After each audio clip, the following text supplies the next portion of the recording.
I've been asked to come and discuss the campaigns and strategies the National Rally have used to overcome the electoral obstacles of the French system.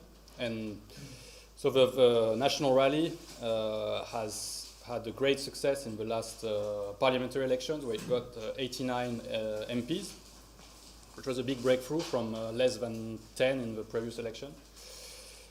So I took a bit of time to think about why I thought this happened, and you know how the kind of elements that could be used and could be helpful maybe to you. And I was helped in that by the book that the party leader, historical party leader Jean-Marie Le Pen wrote. He wrote an autobiography where he goes in big detail about how he built the party and like the kind of path to that progress. So I think the first characteristic, the first big advantage the National Rally has is a very large organized party structure. So even 50 years or 40 years ago, it's quoted in the book, they had a conference, or the equivalent of a conference. It was more a national party, but with 34,000 people, just to give you an idea of the scale. And he's talking about going to meetings. So another great asset of the party is its founder, Jean-Marie Le Pen. So it was a very energetic person who just toured the country for like years and years and years and did speeches, and he was almost more of a preacher than a nationalist, because we would just talk and convince people to join the party, and once they were convinced, they kind of... I've met a lot of French nationalists who told me like, oh yeah, you know, I went and listened to him once, and since then I've been hooked, and I've been a party member ever since. He was also a very courageous man, so his flat was bombed in the 80s, and it didn't discourage him. So he managed to achieve, I think, something that has eluded the British scene for quite a number of years, which is to keep his party together. Managed to assemble very different nationalist forces. So you had like traditional Catholics, you had more like what would be called neo-fascist, which is a bit approximate, but people who wanted Algeria to stay as a part of France, people who just were more nationalist revolutionaries, so more left wings. Anyway, he managed to put everything under one roof and keep it together. He was also helped by the fact he was financially independent. So one of the party members died quite early and made a significant financial legacy to Jean-Marie Le Pen. So he didn't really have to work or to worry about financial issues. I think it's something to be aware of. And yeah, I was talking about the scale of the party. So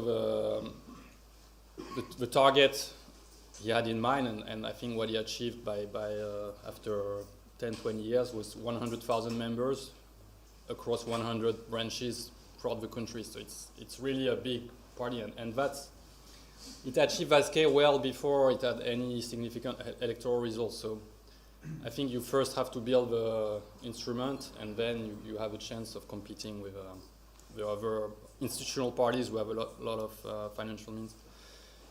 And just to go back on this, so there was a new entrant on the right scene in the last election called Éric Zemmour, who started a party and also managed to have 100,000 members in a year about. So yeah, I just wanted to highlight the sort of how big the party is and the like exceptional personality of its leader, who managed to build it throughout the years. And just to also to say is that this party is 50 years old now. It was founded in 1972, so it did take a while to achieve these results. The second part I think is worth talking about is a shift in the angle the party took to approach the electorate. So I entitled it the social angle. I think it's a very vague concept, but I'll try to make it more precise. So we have seen in the UK the dynamic of the Brexit, where a lot of people that were in the periphery of the country, so living in less economically successful areas, outside big cities saw this as an opportunity to show how unhappy they were with the current state of things.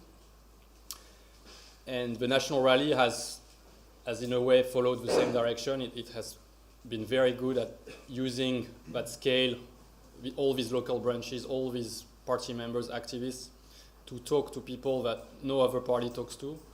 So people who live in small villages or small cities, who are struggling with unemployment, who have no public service, like the equivalent of the French NHS is not working, the hospitals are being closed. So the only party that talks to these people is the National Rally, and when you look at the geographical repartition of the results of the MPs, it's in these areas that the MPs have been elected. There's been literally no MPs in big cities or more economically successful areas. And this comes as well with building an approachable persona. So like the current leader is a young man called Jordan Bardella, but before him, the daughter of Jean-Marie Le Pen, Marine Le Pen, was there for 10 years. And she managed to be very approachable to any person, any French person. And I think you can compare it quite well to the UK, because in the UK you have Sunak, and I don't think Sunak is able to approach any normal English person. Like he's a completely alien person, and he operates in an environment where he doesn't interact with normal English people. So he's very similar to Macron in that way. Like Macron was unable to interact with the average French person and managed to get a vote because he had a lot of media support, but he couldn't create a connection with a Frenchman. So yeah, I think that's what I wanted to say about the social language. So one last thing is, so there is this being approachable to people, being there, like close to them and talking to them, but there is also actually putting forward policies that answer their needs. So it sounds obvious, but there was actually a lot of party policies that were built from that interaction with people understanding their problems and putting forward policies so that if we're elected, we're able to solve their problems and they can see if they are being addressed when other parties don't talk about it. And the third characteristic is a phenomenon that has been named de-diabolization. So de-diabolization is the opposite of diabolization. So for many years, the National Rally, just like nationalist parties in the UK, has been diabolized by the media and by the institutional bodies. And so Marine Le Pen took a very firm stance to try and reverse that. And it was done through a combination of things. One is putting forward people that are sort of, I would say, attractive physically. So like kind of not necessarily the smartest or the most well intellectually trained, ideologically trained, but present well, I would say. In the parallel, there was, I would say, something called an epuration. So like getting rid of any people who might bring the party in disrepute. And it was a very controversial policy because you had a lot of long-standing activists who had